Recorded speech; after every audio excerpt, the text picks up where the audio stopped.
नमस्कार। कल हम लोग सेट चैप्टर के फर्स्ट एक्सरसाइज का क्वेश्चन नंबर 3 तक किए थे। आज हम लोग क्वेश्चन नंबर 4 करेंगे। तो क्वेश्चन नंबर 3 में क्या था कि सेट बिल्डर फॉर्म में लिखा हुआ था और हम लोग को उसको रोस्टर फॉर्म में करना था। इस बार क्या है कि रोस्टर फॉर्म में लिखा रहेगा और हम लोग को उसको सेट बिल्डर फॉर्म में करना पड़ेगा। तो 4 का फर्स्ट देखिए। 3 एक सेट में एलिमेंट है 3, 6, 9 और 12। अब हम लोग को इसको सेट बिल्डर फॉर्म में लिखना है। तो देखिए सेट बिल्डर फॉर्म में इसको हम लोग कैसे लिख सकते हैं। तो अब ये इसमें क्या करेक्टरिस्टिक्स है, ठीक है। ये जो नंबर्स लिखा हुआ है इसमें कोई करेक्टरिस्टिक्स है नहीं, तो नंबर तो 3, 4, 7, 12, 15, 21 भी लिखा जा सकता था, लेकिन ये लिखा हुआ है तो ये क्या है। तो इसको ध्यान से देखिए। तो ये 3 का मल्टीपल है। 3 1 जा 3, 3 2 जा 6, 3 3 जा 9, 3 4 जा 12। तो फर्स्ट 4 मल्टीपल से 3 है। तो अगर हमको इसको सेट बिल्डर फॉर्म में लिखना होगा तो हम लिखेंगे इसमें x, मतलब मान लेते हैं इसके अंदर जो एलिमेंट है वो x है, कॉलम मतलब such that x is equal to 3n, मतलब 3 इंटू n, जहाँ n क्या होगा, नेचुरल नंबर होना चाहिए, ठीक है, क्योंकि 3 1 जा 3 पहले 1 से स्टार्ट हो रहा है, और n should be less than equal to 4। ये हम लोग इसलिए लिखे, नहीं तो केवल अगर ऐसा लिख देते तो फिर 3n, तो n नेचुरल नंबर है तो फिर 1 2 3 4 5 6 ऐसा आगे भी जाता। तो क्योंकि 4 तक ही रखना है इसलिए n less than equal to 4। यही 12 डॉट डॉट डॉट रहता तो फिर हम लोग को ये रेस्ट्रिक्शन डालने की जरूरत नहीं था। दूसरा क्वेश्चन है इसमें,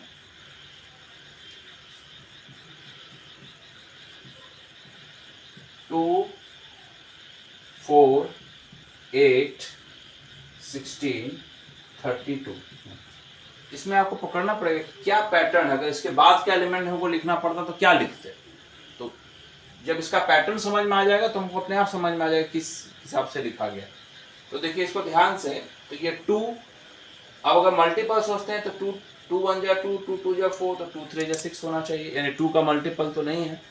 लेकिन गौर से देखिए तो ये 2 है, ये 2 का स्क्वायर है, ये 2 का क्यूब है, ये 2 का पावर 4 है। तो अब ये पैटर्न हो गया, देखिए 2 का पावर 1, 2 का पावर 2, 2 का पावर 3, 2 का पावर 4, तो 2 का पावर 5। तो आराम से समझ में आ गया। इसके बाद का एलिमेंट 2 का पावर 6 होगा। लेकिन खैर हम लोग को इसी को लिखना है, ठीक है। तो हम लोग इसमें क्या करेंगे, फिर x such that x is equal to 2 to the power n, जहाँ n फिर नेचुरल नंबर में बिलोंग करना चाहिए, ठीक है, और n should be less than equal to 5, है ना। n का वैल्यू 5 या उससे कम होगा। थर्ड,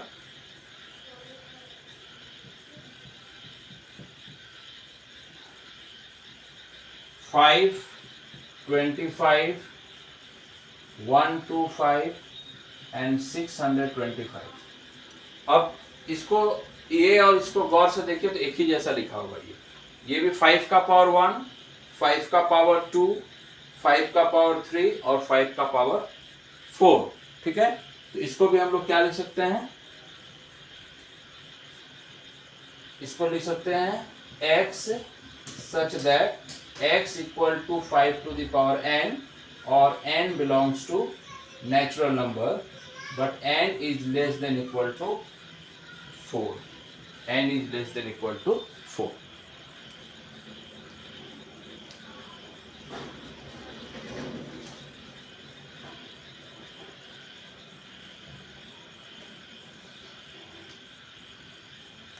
फिर नेक्स्ट क्वेश्चन,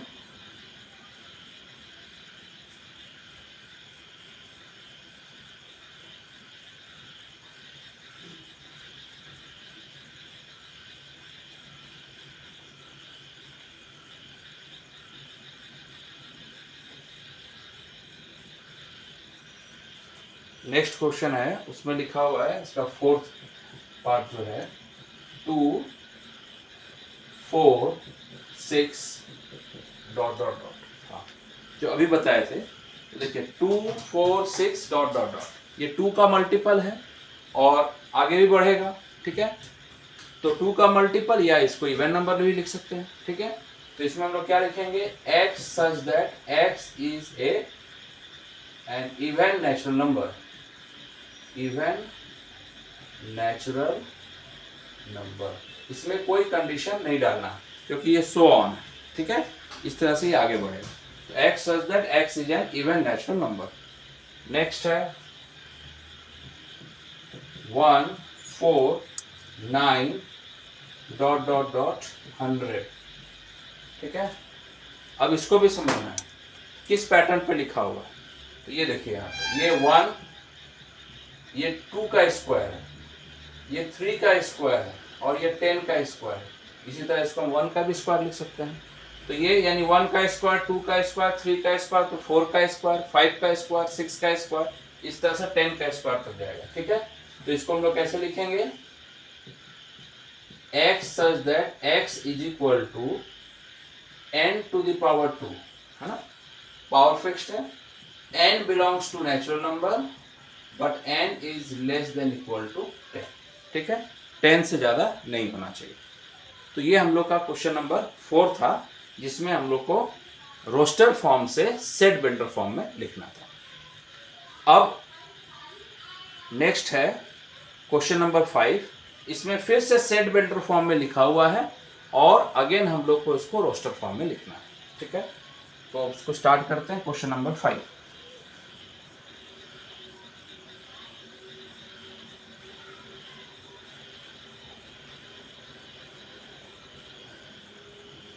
क्वेश्चन नंबर 5 का first A, x such that x is an odd natural number, x such that x is an odd natural number, ठीक है। तो अब इसमें क्या लिखेंगे, आसान है। तो ऑड नेचुरल नंबर क्या होगा, पहले 1 3 5 7 9 डॉट डॉट डॉट, क्योंकि लास्ट नहीं लिखा है कहां तक लिखना है हम लोग, है ना। तो 1 3 5 7 9 डॉट डॉट डॉट, ठीक है। नेक्स्ट है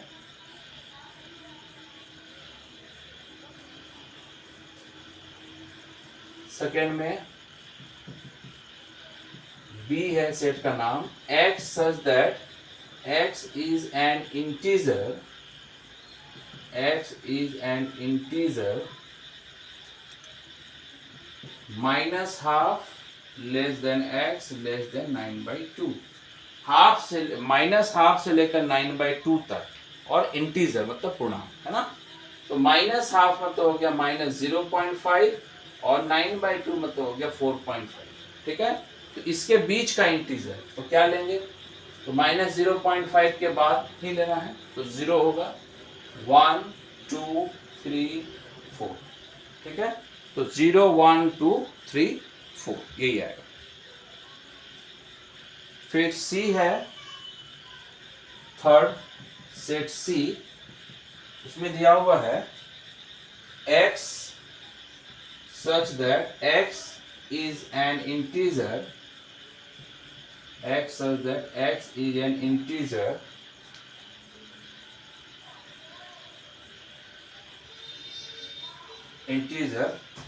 x square less than equal to 4। ऐसा इंटीजर जिसका स्क्वायर 4 या उससे स्मॉलर हो, ठीक है। तो जब हम लोग इसको लीनियर इनइक्वालिटी वाले चैप्टर में भी हम लोग इस तरह का इक्वेशंस को सॉल्व करना सीखेंगे, ठीक है। लेकिन यहाँ आप ऐसे समझिए कि ऐसा इंटीजर जिसका स्क्वायर 4 से लेस हो। तो जरा सोचिए कि एक्स स्क्वायर, ऐसा इंटीजर जिसका स्क्वायर 4 हो, तो क्या उसमें क्या लिख सकते हैं, 2। तो 2 से छोटा, 2 से बड़ा लेंगे तो फिर 3 का स्क्वायर तो 9 हो जाएगा। तो सबसे छोटा आएगा, तो मतलब इसके हिसाब से अगर पॉजिटिव में देखेंगे तो 2 के बाद हम लोग नहीं जा सकते, तो मैक्सिमम 2 तक। तो 2, इसके पहले जा सकते हैं 1 का स्क्वायर 4 छोटा है, 0। अगर यहाँ क्योंकि इंटीजर लिखा है, अगर नेचुरल नंबर लिखता तो हम लोग 1 2 में ही आके रुक जाते। होल नंबर लिखता है तो 0 1 2 तक चलते, लेकिन इंटीजर लिखा तो हम लोग थोड़ा पीछे भी जा सकते हैं, ठीक है। तो -1, तो -1 का स्क्वायर 4 से छोटा है, -2, तो -2 का स्क्वायर 4 हो जाएगा। अब उधर नहीं लेंगे क्योंकि -3, तो फिर -3 का स्क्वायर 9 हो जाएगा। तो क्या होगा इस सेट में, सिर्फ ये एलिमेंट आएगा, -2 -1 0 1 एंड 2। ये हुआ सेट सी। अब है डी नंबर। मतलब फोर्थ पार्ट, इस क्वेश्चन का फोर्थ सब पार्ट।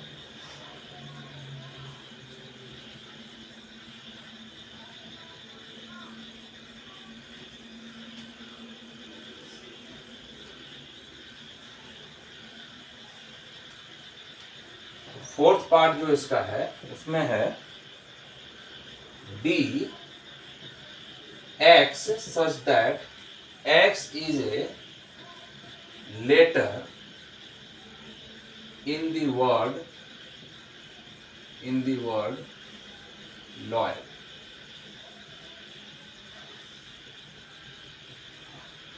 इस वर्ड में जितना लेटर है, ठीक है, तो क्या क्या होगा, एक एल होगा, कॉमा ओ होगा, फिर वाई होगा, ए होगा, और एल दोबारा नहीं लिखेंगे, है ना, क्योंकि एल एक बार लिख सकते हैं, तो सिर्फ L O Y A.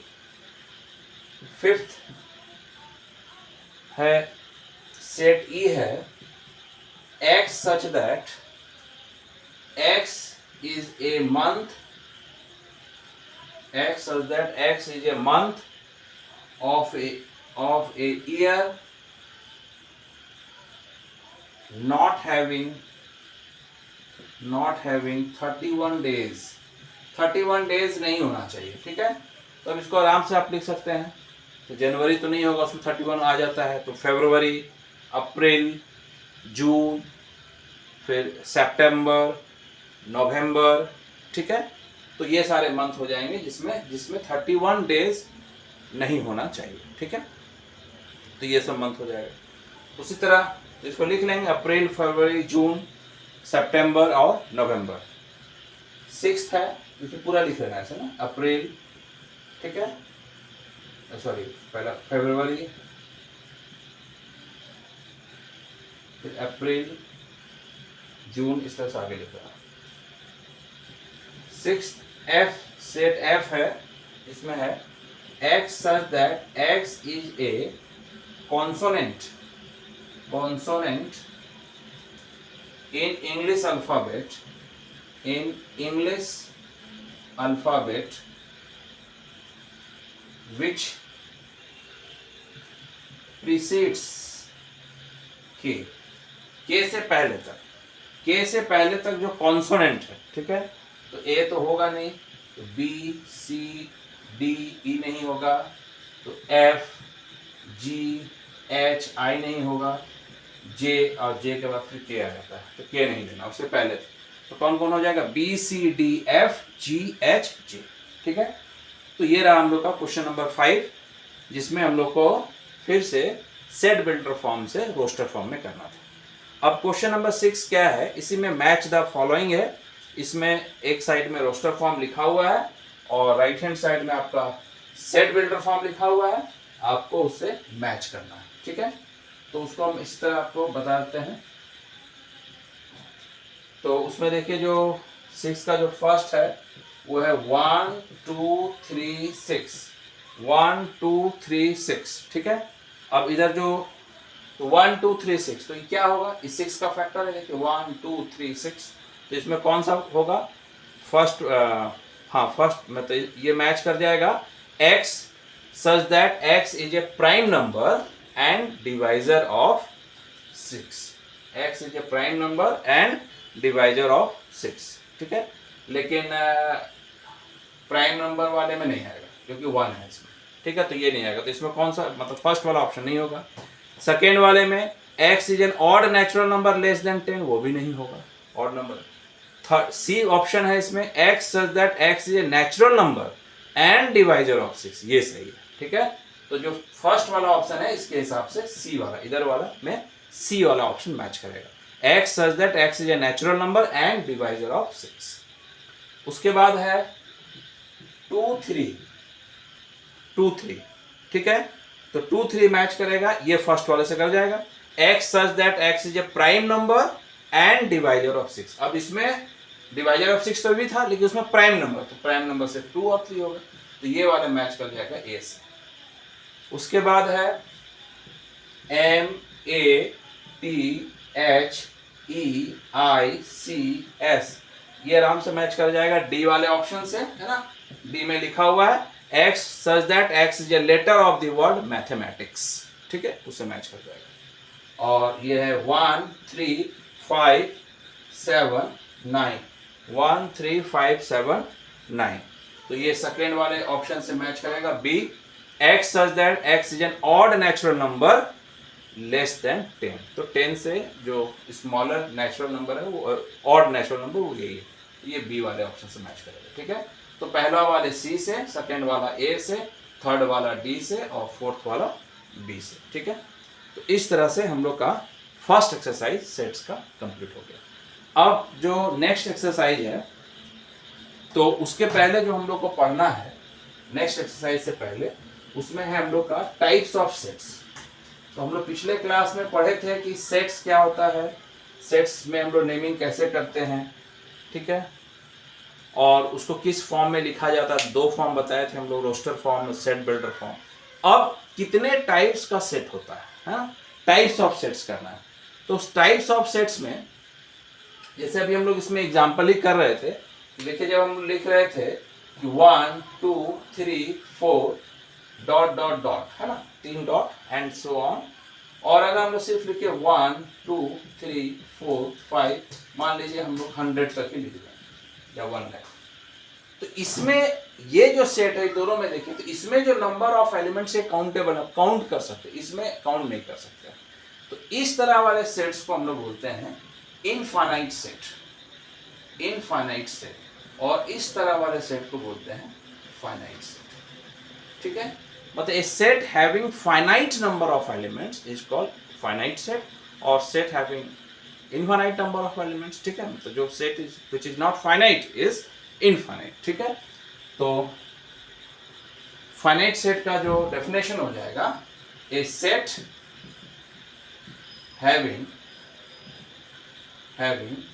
Finite number of elements, sets having finite number of elements is called finite set. ये है, यहाँ 1 करोड़ भी रहेगा तो चलेगा, ठीक है ना, ये फाइनाइट सेट है। लेकिन ये सब इनफाइनाइट सेट है, ठीक है। Set of natural number infinite sets, set of integers infinite set, but set of integers between 1 and 10 वो फाइनाइट सेट हो जाएगा, ठीक है। Set of real number infinite set, और अगर set of real numbers between 2 and 3 बोलेंगे तो भी इनफाइनाइट सेट होगा। 2 और 3 के बीच में भी जो रियल नंबर्स है उसको हम काउंट नहीं कर सकते, ठीक है, तो वो भी एग्जांपल है इनफाइनाइट सेट का, ठीक है। तो फाइनाइट सेट जिसमें फाइनाइट नंबर ऑफ एलिमेंट्स है, जितना एलिमेंट्स हो आप उसको गिन सकते हैं, उसको हम लोग फाइनाइट सेट बोलते हैं। जिसमें ये पॉसिबल नहीं है वो सेट हम लोग का इनफाइनाइट सेट कहलाता है, ठीक है। अब नेक्स्ट है, नेक्स्ट सेट जो हम लोग पढ़ेंगे वो है नल सेट, इसी को हम लोग वाइड सेट भी बोलते हैं और एम्प्टी सेट भी बोलते हैं, ठीक है।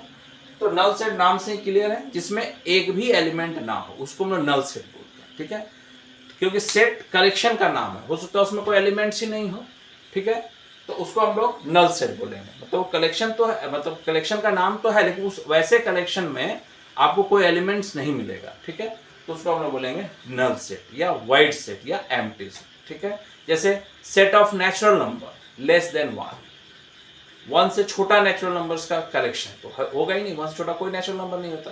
सो this is an example of a null set, ठीक है। इस तरह से हम और भी एग्जांपल दे सकते हैं, ठीक है।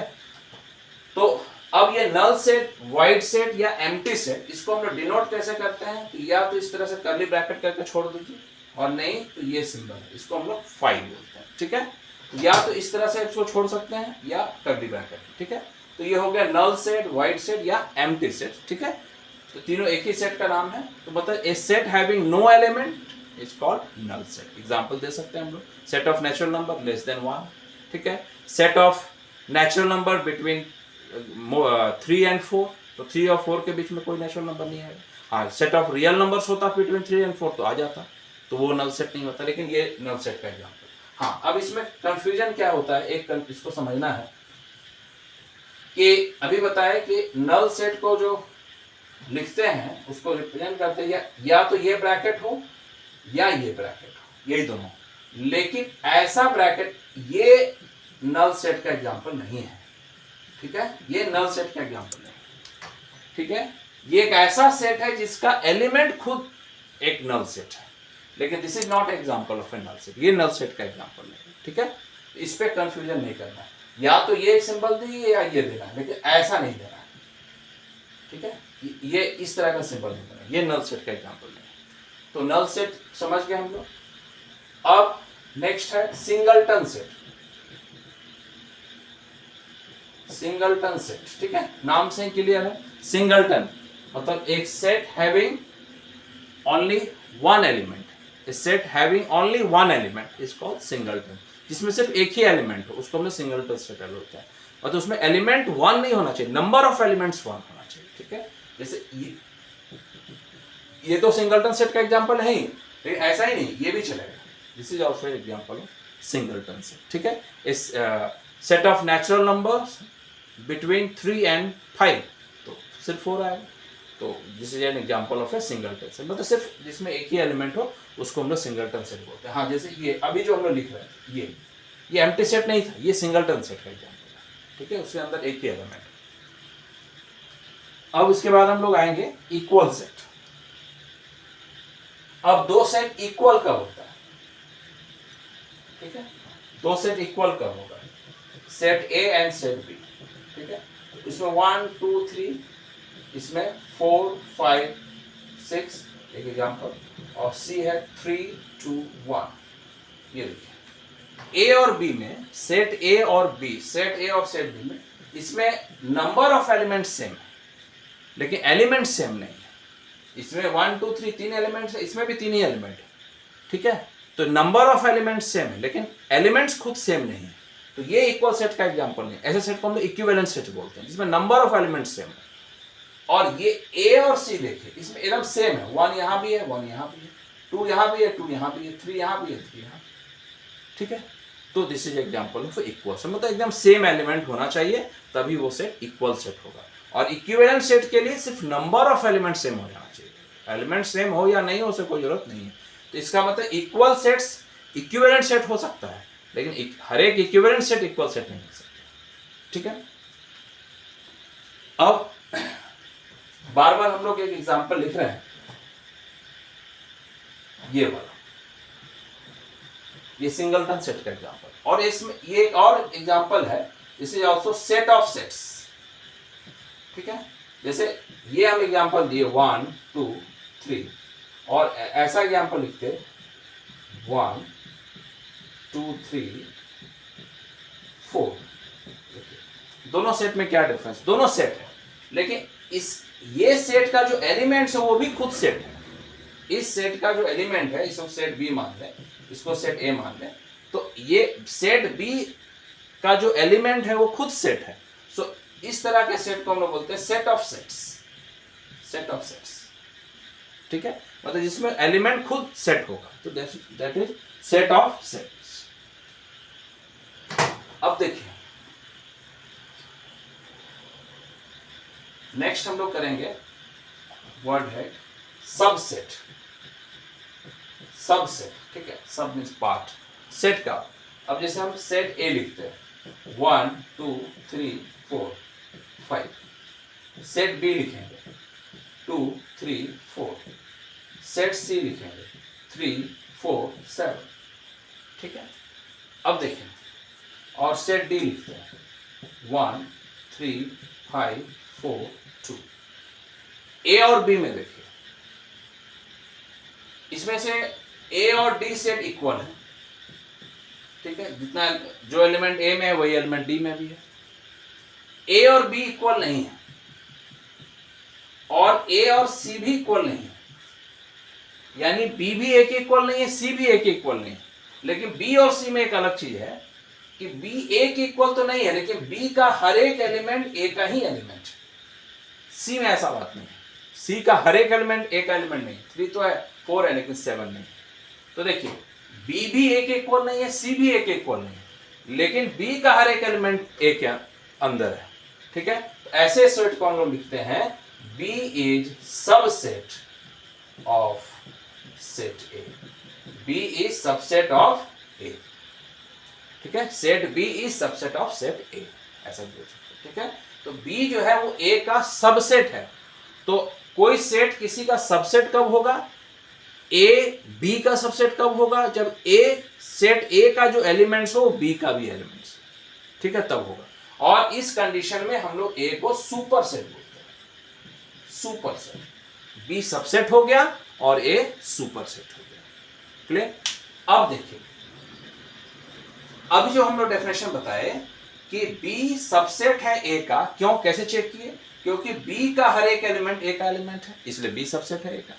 लेकिन वही चीज सी में नहीं था, सी में 3 तो था, 4 तो था, लेकिन 7 नहीं था।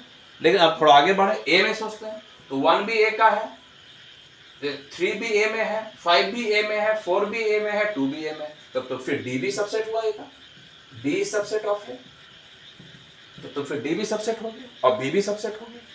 फिर भी दोनों सबसेट में डिफरेंस है, ये आपको दिख रहा है, क्या है कि बी सबसेट तो है, और एक चीज और है, बी सेट ए से छोटा है, यानी सेट ए में बी के एक्स के अलावा भी एलिमेंट है, ये चीज डी के साथ में है। डी का हर एक एलिमेंट सेट ए का है, और ये भी बात है कि ए में सेट डी के अलावा कोई एलिमेंट भी नहीं पड़ा हुआ है। तो इस कंडीशन में बी को हम लोग बोलते हैं प्रॉपर सबसेट, प्रॉपर सबसेट, ये ध्यान रखना, ठीक है, प्रॉपर सबसेट। तो बी ए का प्रॉपर सबसेट कब होगा, पहली बात तो बी का हर एक एलिमेंट ए में होना चाहिए, और ए में at least 1 element other than B भी होना चाहिए, तब, यानी ए बी से बड़ा भी होना चाहिए, तब बी उसका प्रॉपर सबसेट कहलाएगा, ठीक है, तब बी उसका प्रॉपर सबसेट कहलाएगा, ठीक है। तो इस कंडीशन में हम लोग लिखते हैं, तो देखिए अब इसको हम लोग सिंबल में कैसे लिखेंगे, जो पहले वाला एग्जांपल था, तो उसमें हम लोग लिखेंगे B is subset of A, C is not the subset of, C is not the subset of, ठीक है, और D इस तरह से लिख देंगे, तो इसका मतलब उसके इक्वल भी हो सकते हैं, ये प्रॉपर सबसेट का एग्जांपल, ठीक है। तो इस तरह से ये सबसेट का एग्जांपल होता है, और अगर सबसेट नहीं है तो इस तरह से, ठीक है। तो ये हो गया प्रॉपर सबसेट और सबसेट लिखना, ठीक है। अब इस तरह से हम लोग देख सकते हैं कि जो हम लोग शुरू में पढ़े थे सेट ऑफ नेचुरल नंबर, तो set of natural number is subset of set of integer, set of integer is subset of set of rational number, ठीक है, और set of rational number is subset of set of real number, ठीक है, जो हम लोग शुरू में पढ़े थे, ठीक है। तो अब यहाँ से हम लोग इक्वालिटी ऑफ सेट्स में अगर आए तो एक डेफिनेशन हम लोग और भी समझ सकते हैं कि A और B इक्वल तब होगा जब A भी B का सबसेट हो और B भी A का सबसेट हो, then 2 sets A and B are said to be equal, ठीक है। अब सबसेट का कुछ प्रॉपर्टी है। पहला प्रॉपर्टी कि every set is subset of itself, ठीक है, हर एक सेट अपना खुद का भी सबसेट होता है, पहली बात, ठीक है। दूसरी बात, एम्प्टी सेट जो होता है, जो वाइड सेट होता है, वो हर एक सेट का सबसेट होता है, ठीक है। ये दो बात को ध्यान रखना है, बार बार हम लोग इसको यूज भी करेंगे। Every set is subset of itself, वो हर एक सेट अपने खुद का सबसेट होता है, और empty set, null set, void set जो भी कहें, वो हर एक सेट का सबसेट होता है, ठीक है। अब कुछ चीज को समझ सकते हैं, A अगर B का सबसेट है, B अगर C का सबसेट है, तो ऑब्वियस है कि A भी C का सबसेट होगा। A B का सबसेट है, B C का सबसेट है, तो A भी ऑब्वियस है कि C का सबसेट होगा, ठीक है। इसको हम लोग और ज़्यादा क्लियर जब हम लोग वेन डायग्राम करेंगे तो उसमें और ज़्यादा क्लियर होगा, ठीक है। तो आज हम लोग किए कि आज एक्सरसाइज का जो रिमेनिंग क्वेश्चन था वो कंप्लीट किए, सबसेट्स के बारे में पढ़े, टाइप्स ऑफ सेट्स क्या होता है ये पढ़े, ठीक है, सुपर सेट समझे, प्रॉपर सबसेट समझे, ठीक है। अब कल हम लोग इस पे बेस्ड नेक्स्ट एक्सरसाइज का क्वेश्चंस करेंगे। Thank you.